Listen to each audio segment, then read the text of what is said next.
સુરત શહેરની હીરા બજારમાં અવારનવાર છેતરપિંડીની ઘટના સામે આવે છે। ત્યારે હીરા બજારમાં 19 વેપારી સાથે 6,70,61,00,000નો હીરાનો માલ ખરીદી છેતરપિંડી કરનાર આરોપીની ધરપકડ કરવામાં આવી છે।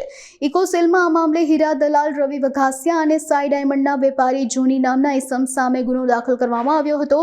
રવિ નામના ઇસમ દ્વારા વેપારી પાસેથી મેળવેલ હીરાનો માલ 2.5 કરોડમાં દિલ્હીના વેપારી ધનરાજને વેચવામાં આવ્યો હતો। આ દરમિયાન હીરા દલાલ રવિ પોલીસના હાથે ઝડપાયો હતો। રવિની પૂછપરછ બાદ 50% સસ્તા ભાવી હીરા ખરીદનાર એક આરોપીને દિલ્હીથી પકડવામાં આવ્યો છે। ઇકોસેલ દ્વારા આ મામલે દિલ્હી ખાતેથી ધનરાજ રાઠોડની ધરપકડ કરવામાં આવી છે। ધનરાજ રાઠોડ દિલ્હીના કારેલીબાગમાં વેપાર કરતો હોવાનું સામે આવ્યો છે।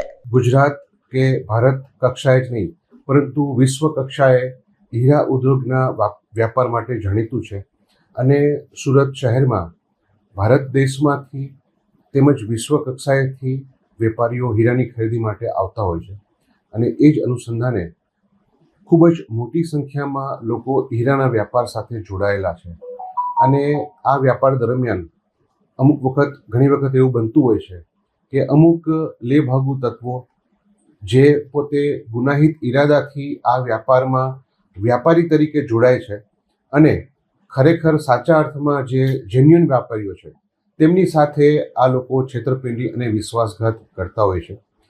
આ જ પ્રકારનો બનાવ સુરત શહેરમાં બનવા પામેલ છે, જે બનાવમાં 2 અલગ અલગ ફરિયાદીઓ શ્રી અરવિંદભાઈ તથા શ્રી આકાશભાઈએ હીરાની છેતરપિંડી અને વિશ્વાસઘાત બાબતની ફરિયાદ આપેલ છે। આકાશભાઈ દ્વારા આપવામાં આવેલ ફરિયાદમાં આકાશભાઈ તથા અન્ય સાહેદો સાથે કુલ 6,70,00,000 રૂપિયાની હીરાનો વિશ્વાસઘાત અને ચીટિંગ કરી અને માલ લઈ જઈ અને પૈસા ચૂકવ્યા નહીં હોવા અંગેની ફરિયાદ આપવામાં આવેલ છે।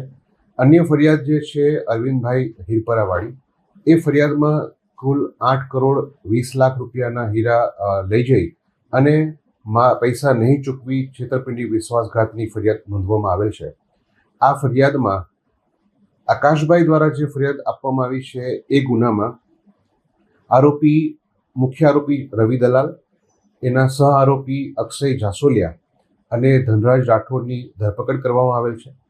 હાલ અલગ અલગ તેઓ રિમાન્ડ ઉપર છે અને તેઓની પૂછતાછ કરી આ હીરા બાબતે તેઓએ જે પૈસા મેળવેલા છે એ બાબતે તે લોકોએ પૈસાનું શું કર્યું છે એ બાબતેની પૂછપરછ હાલ ચાલુ છે। અને અન્ય ગુનામાં જીતેન્દ્ર કરીને જે આરોપી હતો એની ધરપકડ થઈ ચૂકી છે, જે અત્યારે હાલ જ્યુડિશિયલ કસ્ટડીમાં છે અને ફરી વખત રવિની પણ આ જ ગુનામાં ધરપકડ કરી અને એ લોકોએ જે વેપારીઓ પાસેથી હીરા મેળવી અને પૈસા કઈ જગ્યાએ તે લોકોએ એનો શું દુરુપયોગ કર્યો છે એ બાબતેની પૂછપરછ તપાસ ચાલુ છે।